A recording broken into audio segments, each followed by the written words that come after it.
Hello, you guys. Hello, hello. Thank you for being Mhm. with me in this conversation. I am so grateful that you're here and for our subject matter.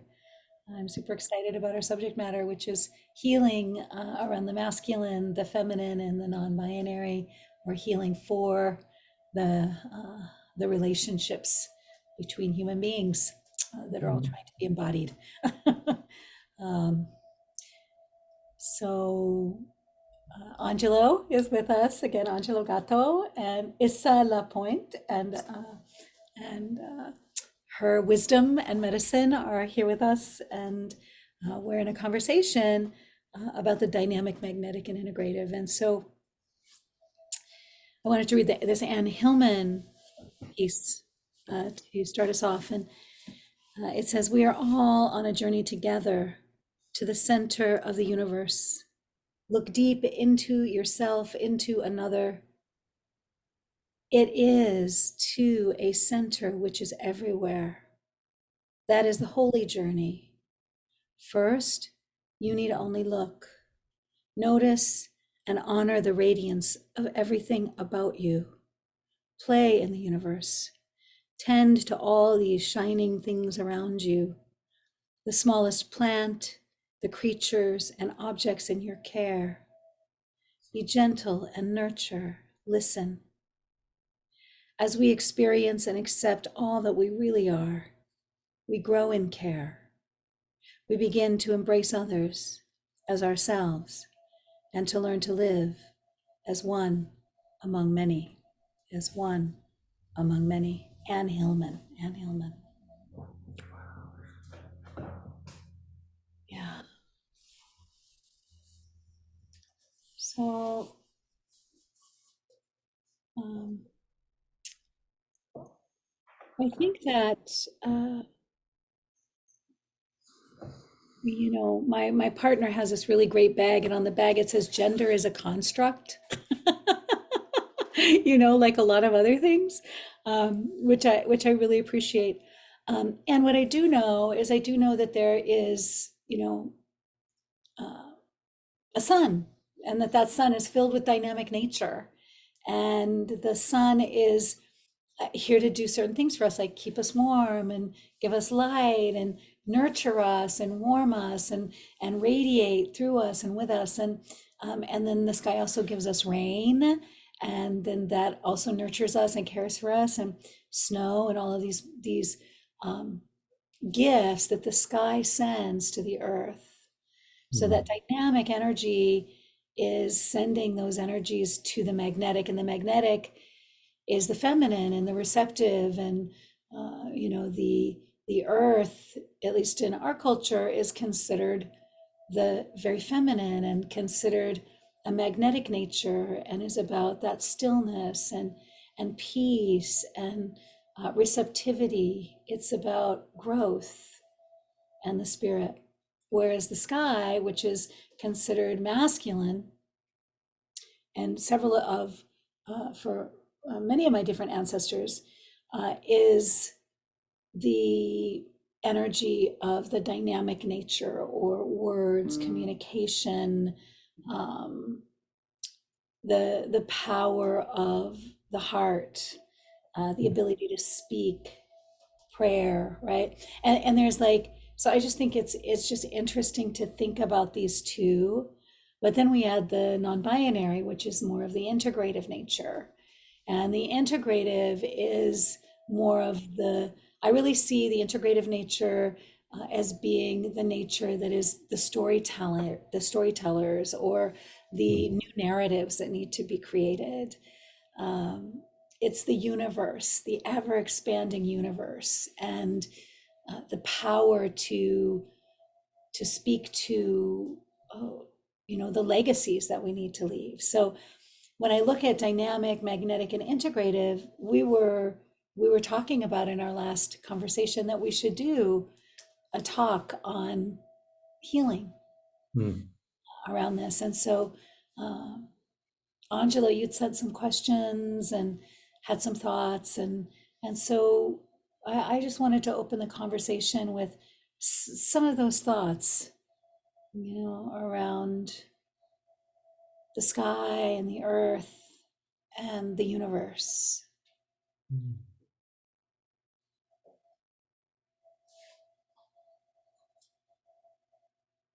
Beautiful poem by Anne Hill. Thank you for bringing that. That felt like one that I'd love to attempt to commit to memory at some point. And Um, it captures so much of and um, Anne Hillman. Anne Hillman, man. Anne Hillman. Hillman. Anne Hillman. I was like, Anne Hillman. Anne. Yeah, it just it reminds me in a way of um, in certain ways how I think that we are more similar in so many ways than we are different. There are so many ways that I hear and see and notice that men, women, non binaries just want to be honored, recognized, seen, heard, valued. That people uh, want to be valued for the medicine they bring, whatever that is. In a way, we're all really different, all unique as well, but our needs are so similar. And when I think of some of the differences, the actual like physical differences, I think of like no man has a womb, no man carries a baby into form, and that men carry more this like incentive, um, like it's this extending energy. This it's like the seed is sending the seed, sending the blessings into the world. And I think of this consciousness, this real question like how are we touching the atmosphere we're in? How are men impacting the family, the community? And I think of the feminine as really carrying this, as carrying life forward for us, for all of us. We were all carried by a woman Mm, into this world. And I appreciate the non-binary and the two-spirit energy, really recognizing that those beings carry both energies really beautifully. It's this creative force of both listening and extending at the same time, receiving and blessing at the same time. And um, yeah, so I'm not sure. Yeah, I don't know if that's what the invitation was to reflect on a little bit, but that's what comes to me from your initial share. yeah, yeah. I think that whatever surfaces in the conversation is what wants to emerge, and what wants to emerge is just right. It's always just right. Beautiful. Yeah.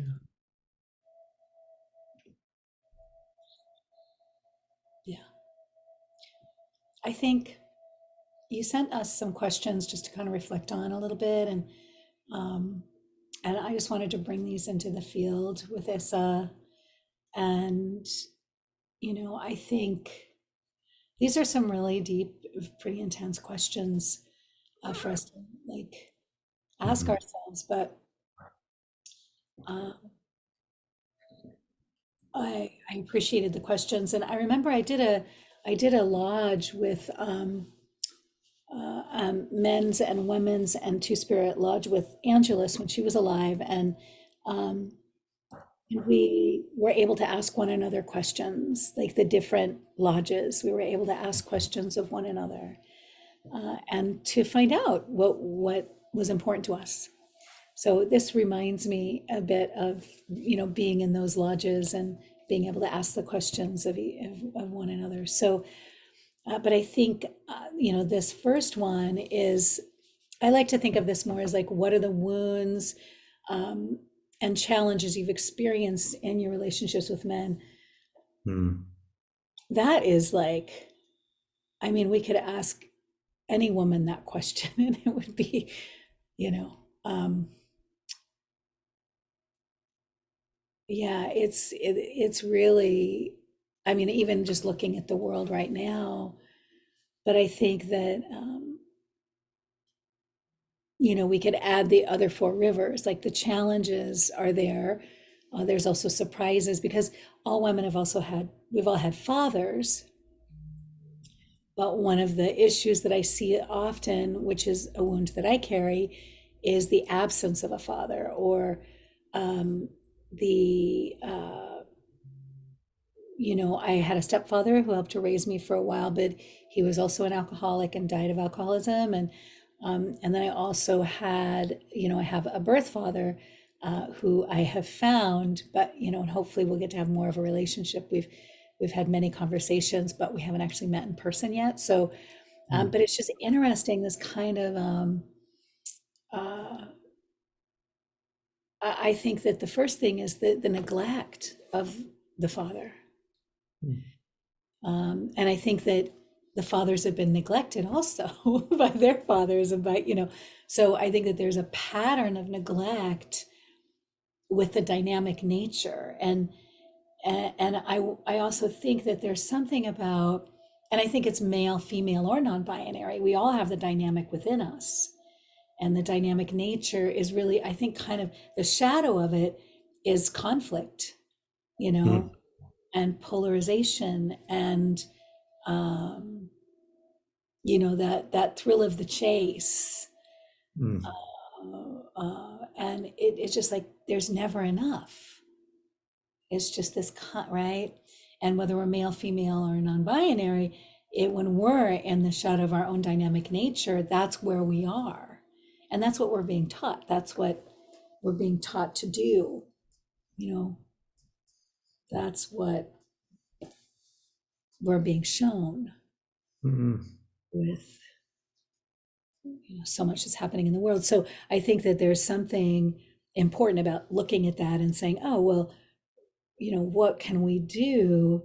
What can that dynamic do instead to shift into what the sky is doing, which is holding the earth, caring for the earth, nurturing the earth, giving warmth. And how, I think this is an important question, but how do we, as women, uh, show up to those relationships? And I think that there's something important about how to use our voice, you know. Yeah, my my father and they've just asked me to not say that I exist, right? So it's kind of like, wow, like no use of the voice, like just don't tell anyone that this is your father who, you know.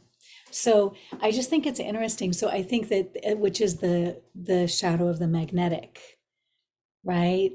Which is shutting down or silencing um, secrets, secret harming, going around behind, it's that covert feminine, you know. Mm. So I think that, how we can heal this is by, you know, allowing our dynamic nature to be there.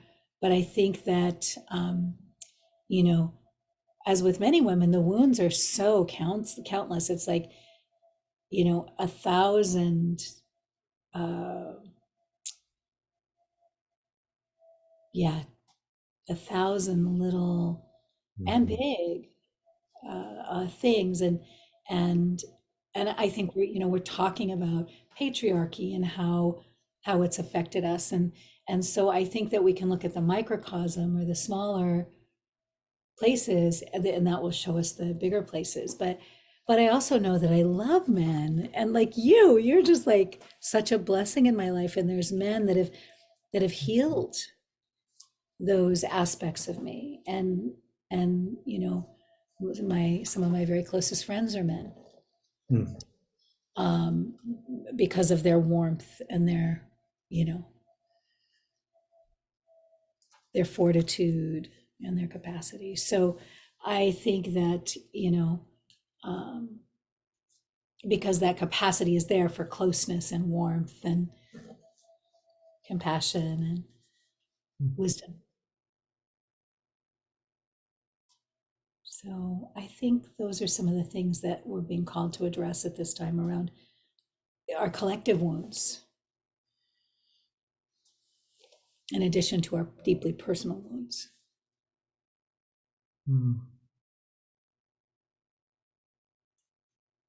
Thank you, Char, for that share. There's so much that runs through me around the subject. Um, but I don't know, Issa, if you wanted to add any thoughts first, or What keeps coming forward is, how do we keep that energy flowing like consistently of our roles? And it's not one role or another, we're just simply living, and we all carry different energies. And so it's like, how do we be consistent with that? And how do we heal like our shadows Yeah. and tapping into those and being vulnerable with those shadows? And another thing that like came to surface too was, when did it stop, or when did it divide? Like back in the day, it was like the moms did this and this and this and this, and that was their role, and they stayed in their role. The dads did this and this and this, and they stayed in their role, so like the female and the male were pretty split. But now, like you said, sometimes we don't have a father figure, or even a mother figure sometimes. Yeah. And so we're clueless, and we're trying to figure out how to be or who to be. And the society tells us this is the way we have to be, without even just listening to our own intuition of who we want to be. Right. Yeah. So those things were coming up, and I was just like pondering the question on like, how can I be consistent, with my energy flows? Because some days I could be real feminine and just in that energy. And then next I'm, go getter, and I'm providing and I'm protecting, and then there's some days where I'm a balance of all things.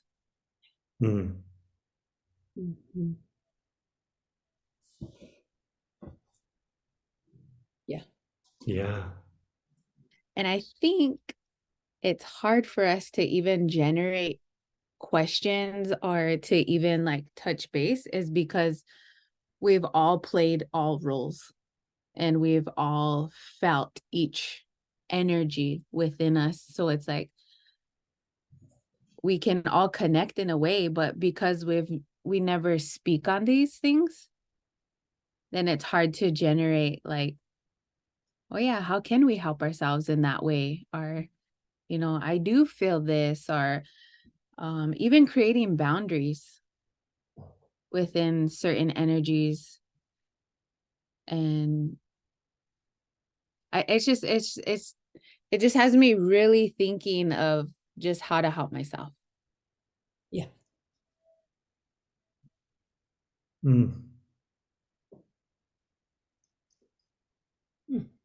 Lots of good questions in there. And we can't answer none of them. There's no answer. No, there's not. There's no answer. There's no way. There's no like how to do, like how to, like those books, like how to do something, or there's nothing other than actually just living and trying it. And Does it feel good? Is it who you are? Mm-hmm. Because I also think that we shy away from who we really are because we don't want to upset people we love, or, Yeah. or even the society or our community or our title, how people set titles on people, and we don't want to disrupt our title image or whatever it is, so we steer down a wrong path of pleasing others and not even being who we are or who we should be. Yeah. That disease to please, Mhm.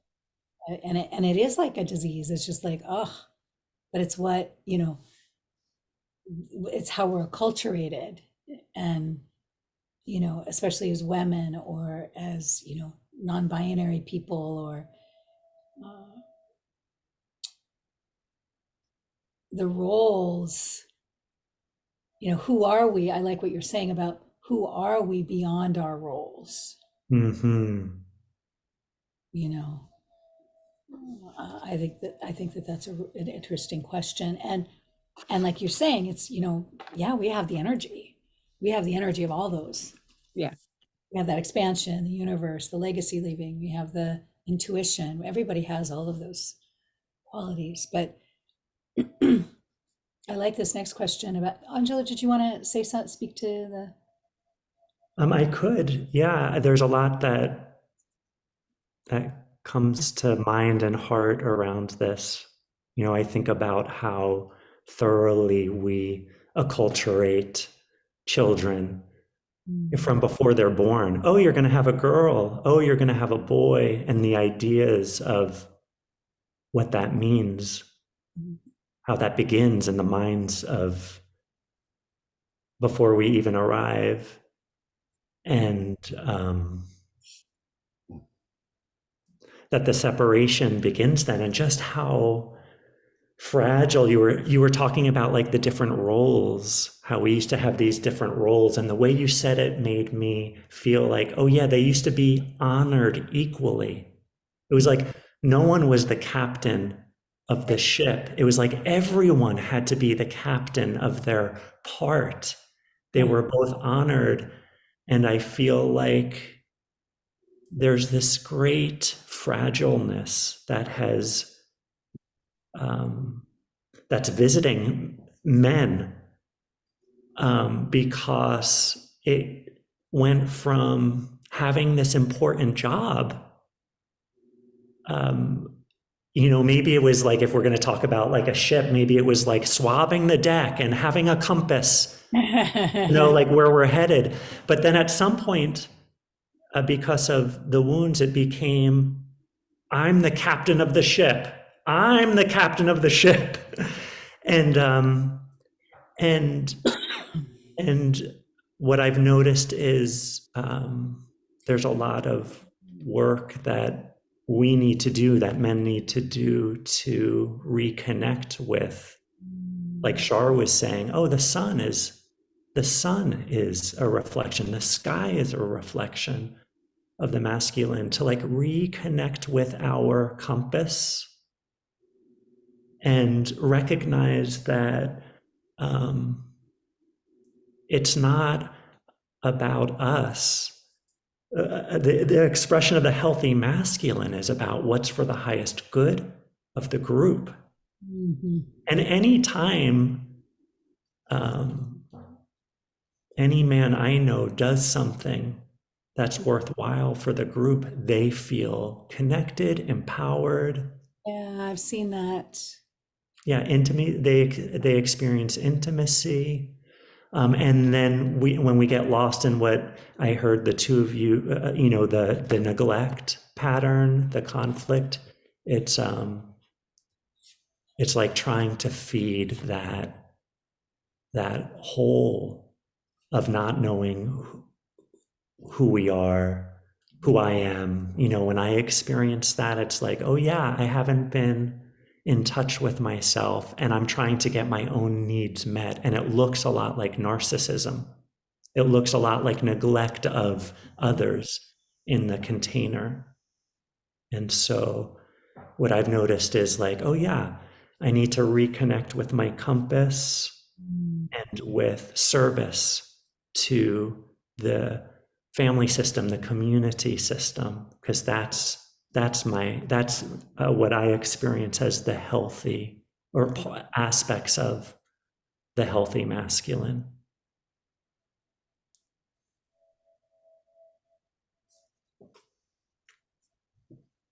Thank you for leaving a space for me to share. Thank you for that. And yeah, that reminds me of, bearing a compass, bearing to a forgotten border where no one crosses without, there's just something that compass is reminding me of that. And yeah,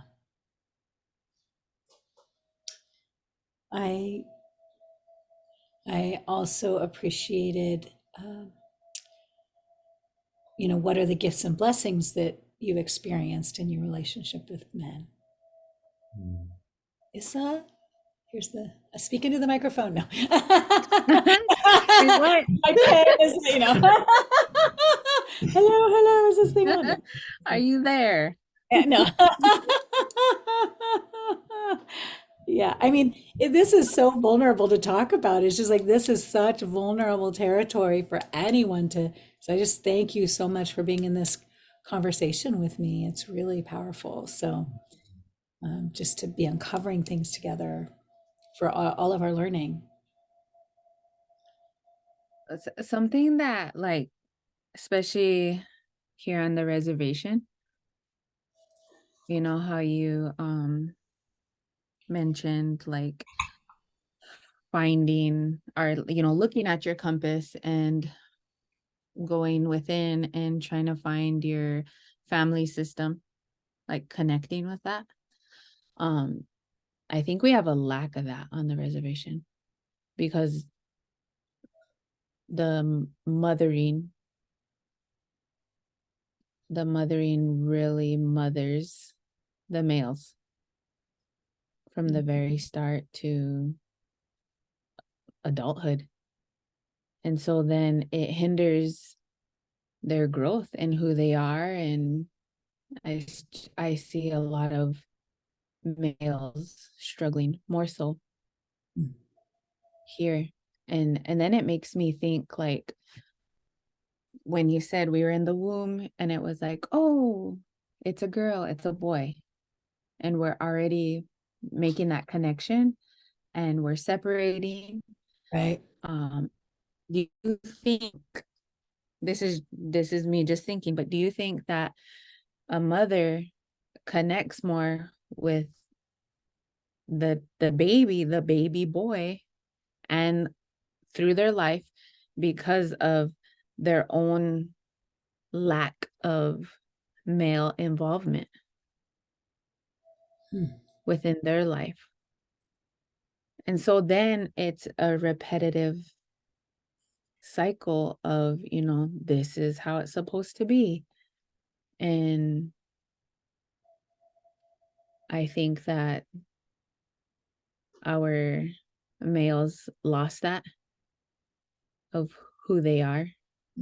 And we've lost even trying to push them to find who they are.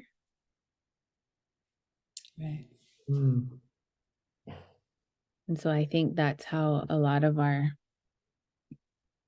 it's just, it brings a lot of like sadness to my heart seeing that connection now and knowing. And me as a mother, I want to be better for my sons,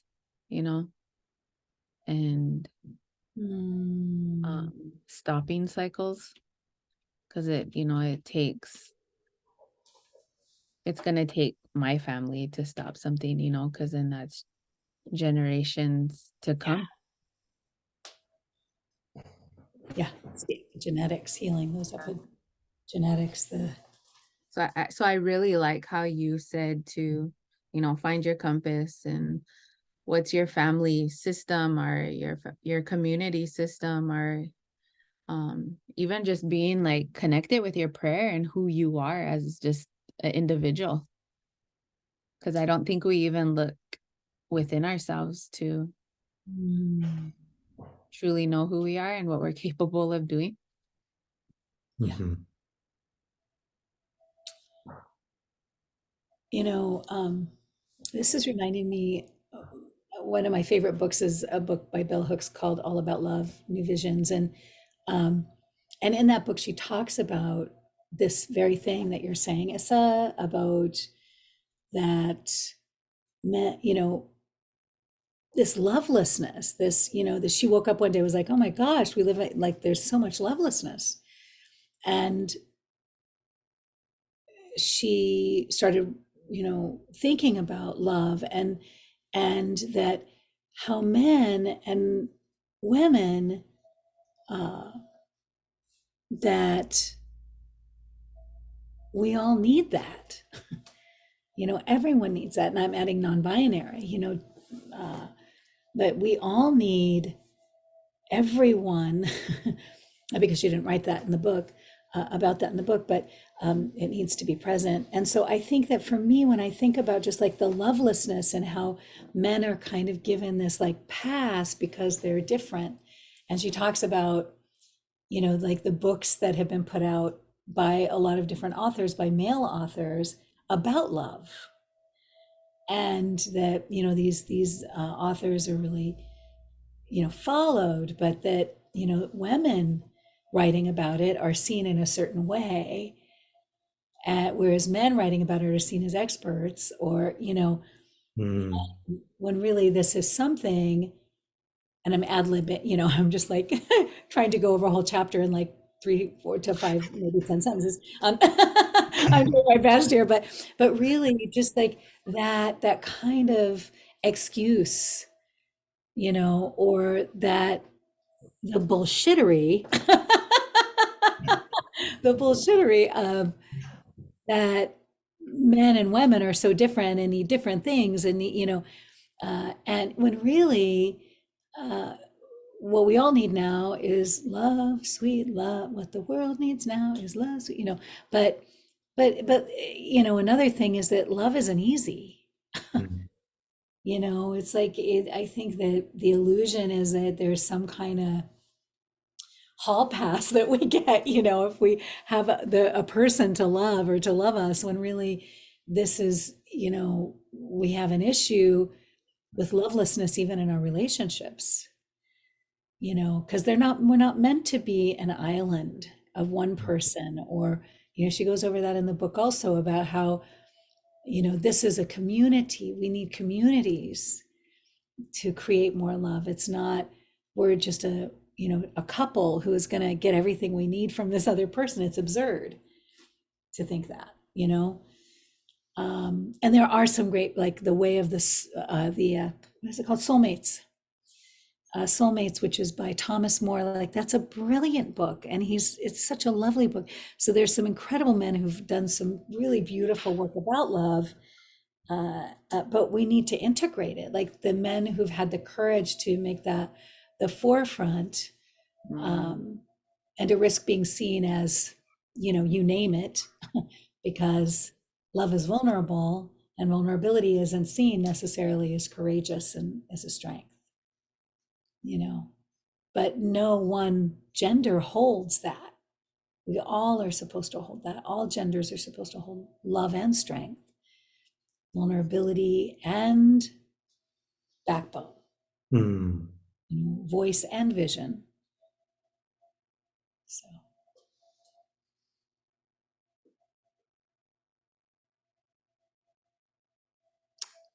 What? Oh, sorry. Yes, Issa. Oh, I was like, I really like how you know, love always wins. yeah. And it's like, let's let's connect more with that. And then, maybe we would have better communication, would be like a lot better, hearing each other and seeing each other, and even like feeling the energy, it's we're if we can see in the lens of love, I think we'd be able to see everybody. Of love. Oh, that's so beautiful. And I think we owe that to each other. Because there's, I think, a lot, I know for me, I carry a lot of resentment. And then I know that before all my healing and growing, all my resentment, it could have been just towards one individual, but it was like, no, it's all of you now, it's like, so It's a group effort. No. yeah, no, so it's toxic, and it just builds and builds and builds and grows, but then if you're able to see in the love of lens, it's like you're able to see it different, because we all do what we've been taught, what we've heard, and what we've felt. And it's our job to, break these certain cycles and to keep healing and growing. Sometimes we don't even know how that's supposed to go, if that makes sense. It's just your intuition, it's just going to tell you which direction to go in and lead that way.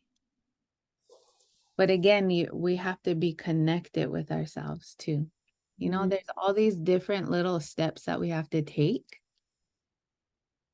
Yeah. Yeah, a lot of little steps. We had so many steps. Yeah.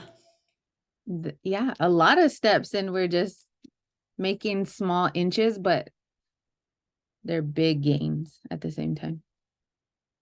Because it's not only we're healing ourselves, we're healing people around us, like in our family systems, our communities, and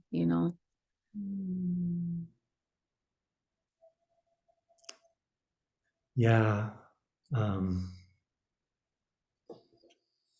Makes me think about like just how we are educated, and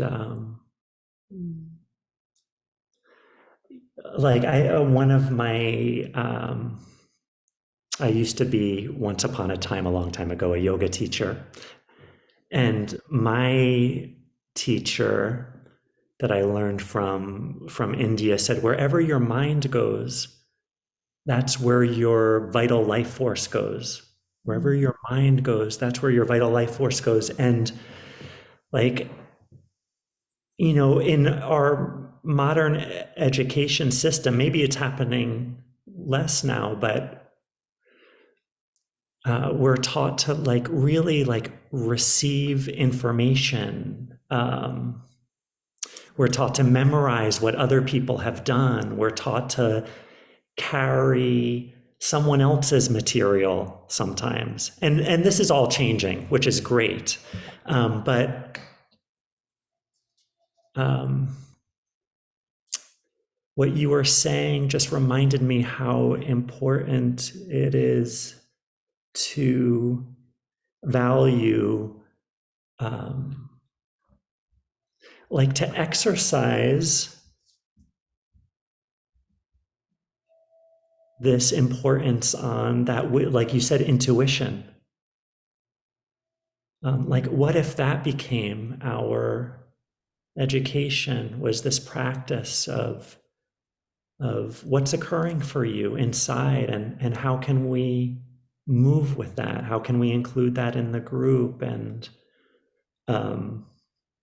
there's something about what's happening. I'm not even clear yet, but there's something about what's happening with the wounding and the fragility that men carry, why they're leaving instead of staying in, like Char was saying, like we have to acknowledge it's all about love, and it's not like a piece of cake all the time, but it's as though we have, me being included, we've had this struggle of not being in touch with our contribution, with our wisdom, with, like what I said, our compass, essentially. And I don't blame it on, you were mentioning before, maybe mothers are just raising their boys that way. I mean, I think mothers have to do their best to be the mom and the dad. Right. And I don't think it's possible, for someone to successfully, for a woman to successfully show a boy necessarily what a man is. I think the boy does look at men. A boy who is masculine identified, male identified, will look at the men and be like, oh, this is what it means. And so the men might be shown, are watching, he's watching the men to say, oh, these are, and so I definitely see it as a co-creation. Like you had mentioned on the reservation, I see what you said off the reservation as well. Like, mothers Oh, are thank so goodness. capable. Say that, what's I that? said, oh, thank goodness, it's not just us. Yeah, and mothers are so capable. I walk around thinking like mothers should be in charge of everything because they've developed. Gone through, like you were saying in our last talk, you thought you might die when you gave birth. Yeah. What men are going through those initiations these days? That level of sacrifice for their children. Now, if they did, maybe they would be connected in the ways that were meant to be. Right. Hmm. That makes like a lot of sense, because here I am as a mom and I'm teaching my girls to be extra strong because I know what it is to be in the mother woman role, Yeah. and that's not fair. That it's not fair, it's like we have to teach equally. So I want to thank you for opening and broadening that thought process, because again, like the resentments of thinking that way, you hold on to it and it's like, no, this is why the males are like this, and it's like, no, they didn't, they don't have the opportunity, like you said, to sacrifice something, to be in that oh shit moment where I'm gonna die. It's to that point, it's like there's growing in those, the growing pains that we have, and I We think can't. I think as a mom too, or even just a woman, we tend to nurture right away and try to fix things rather than letting people fall and seeing if they can, because everybody's capable. And so rather than letting them fall, we catch them and we're like, this is how you be, this is what you need to do, but yeah. Powerful. Char, you tried to gear us towards I the know. blessings of the masculine, but we just stayed with I Well, I will tell you one. I will tell you, I'll tell you several. It's really interesting because when I found my birth father, I also found two more siblings I didn't know that I had. And so, but some of the greatest blessings for me have been my brothers. And I have all of these brothers. So I have my adopted brothers, James and Mel, and Thea and Richard aren't with us on, Earthside anymore, but they're still around. And then, of course, I have my brothers, my blood brothers, two of them, and then I also have this new half brother, and he is just such a sweet being, and so he and I communicate, but then I need to, I just really need to hold the dignity of everyone's choice, and then to respect that I get to have this relationship with this really beautiful human that I wouldn't have known without, DNA testing. I wouldn't have found him. So I think that there's something about these men that have like surrounded and loved and protected and cared for me in my life. And I mean, I just played you the song that James and I did together with my other mom, like just in doing things like that. And I've had men, it's like as many, traumas and wounds. I've also had just more positive, loving experiences with the good, the true, and the beautiful of the masculine.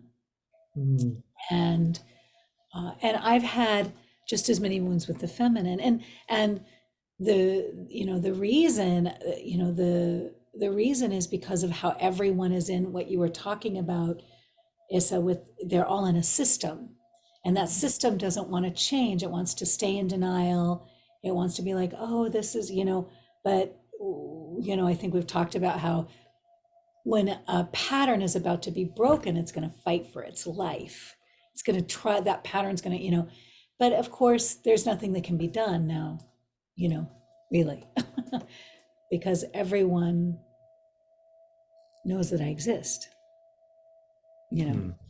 now. I mean, I think there's only one of the brothers who doesn't, one of my dad's brothers, my birth father's brothers, who doesn't know, but both of my aunts know. And so, but it's just an interesting thing to see how male, female, or non-binary, how we will collude with those systems until someone is courageous enough to tell the truth, to speak up, and courageous enough to love, courageous enough to bring their love to the situation and to source their interactions from that love or from that care.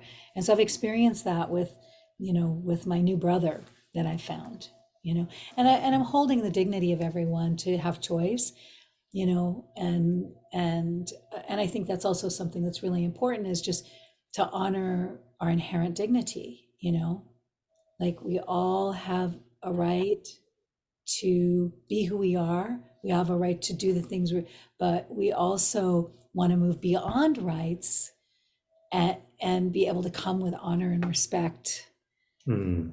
to one another, and just regard, just to honor and a regard. And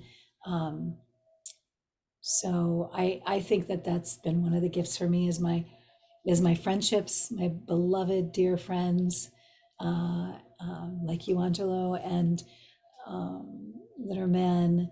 And then the healing work that I've also been able to do as a teacher in groups of, and the forgiveness work that, and the healing work that we've been able to do between non-binary and women and men.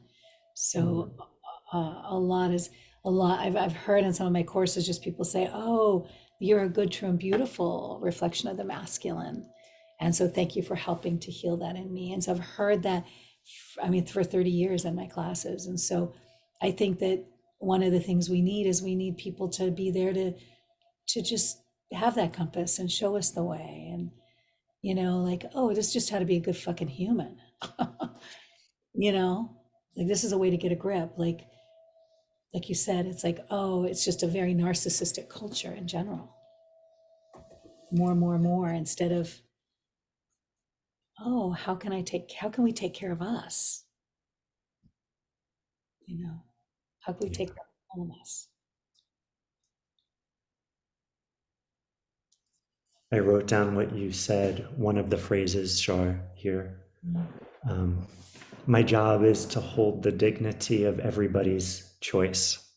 Mm. That just, speaking of being a beautiful reflection of the dynamic masculine nature, that just feels like a really clear, poignant, positive direction that like the masculine can do, is like honor and respect the dignity of everybody's choice. So Mm. thank you for saying those words. Yeah.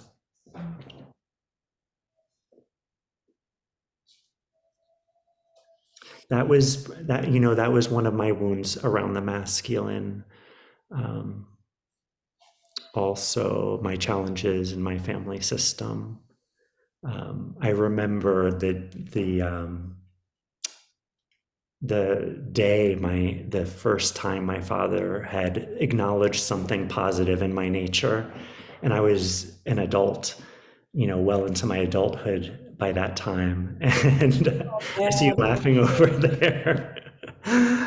But I remember noticing it was a shock to me.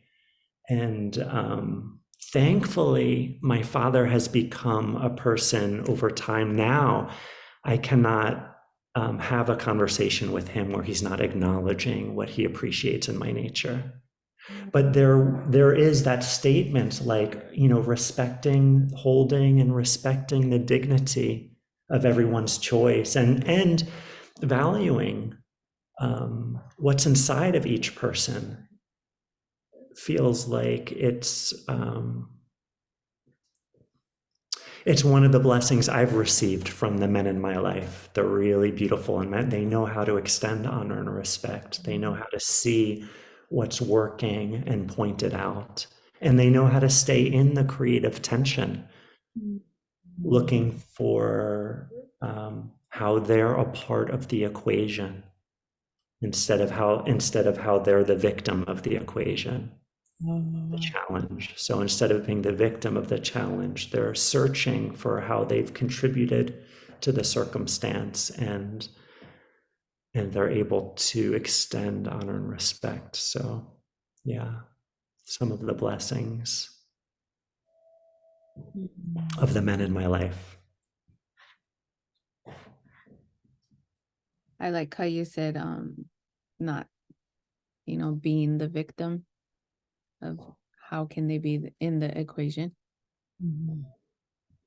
That makes me wonder how or what, like, oh, how blessed to be raised. And that's just the assumption, like what kind of family they were nurtured in and whatever, or what kind of healing did they do. It what kind of growth, like, because I think that would be a good, even for me, there's a lot of healing and growing that I still need to do. And so, yeah, so it's like, what is it? What is it? So much. Yeah. Or how can I, if they were, within their family dynamic, how, if they were nurtured in such a way and loved and like all these things, what was the secret? You know, I want to share that secret with my family. So in those kind of things, I'm always curious about, and because I always want to be better. Mm. How we teach, we learn all at the same time. So I'm always wanting to be better. Wow. Oh, I wish I remembered who I was quoting, but there was a quote I was reading last night in class that was, always remember what you teach is teaching you. Let me just look. Mm. I think it's yeah, as you teach, so will you learn. If that is true, and it is true indeed, do not forget that what you teach is teaching you. Course in Miracles. Powerful. Well, dear ones, there's a lot more to talk about, and I think we might want to do a two-parter on this. But I'd love to, um, I would love to just hear like if there's any wisdom that you might have for men that emerged from what we have uncovered here. What would that be? Related to the compass, and one of the things that I learned is like choosing any one attribute that we would like to. It could be something you really want to experience, something you really want to extend, but it's choosing one attribute that you want to commit to, and practicing holding it. What I learned is it doesn't matter what the attribute, as long as it's positive, beneficial, but it doesn't matter which one it is, to carry any one thing for a long period of time. Let's say it's just keeping my word. Okay, like anything I say, that's what I'm going to do. Well, if that's what I'm going to carry, I have to practice patience along the way, flexibility along the way. I have to practice all of these other attributes. So the practice of just holding and carrying one attribute can be a way to really build that compass and build integrity, so that our hearts and our minds and our actions are all together. Mm. So, yeah, carry something. This is good, true, and beautiful. Carry something good, true, and That's beautiful. beautiful.